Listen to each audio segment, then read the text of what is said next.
High, আজকে আমাদের বাড়ি সরস্বতী পুজো। তোমাদের কার কার বাড়ি সরস্বতী পুজো বলো কিন্তু। আমাদের বাড়ি খুব ছোটো করেই পুজো হয়। মা সকালবেলায় সব গুছিয়েছে, আমি না কিছু পারি না, তাই আর করা হয়নি। আমাদের ব্রাহ্মণ এসে পুজো শুরু করে দিয়েছে, তারপরে আমি ঘুম থেকে উঠেছি।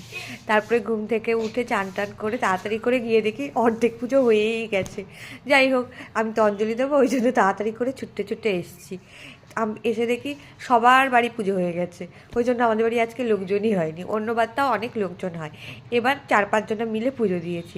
তারপরে আমি এখানে একটু ধুনুচি ধরালাম, তারপরে আরতির একটুখানি শেক নিলাম। নেওয়ার পরে ব্রাহ্মণ পুজো করলো। পুজো টুজো হয়ে গেলে তারপরে যারা এসেছিলো তাদের আস্তে আস্তে প্রসাদ দিলাম। এবার আমি সেজে গুজে বেরোবো, দেখি কোথায় যাওয়া যায়।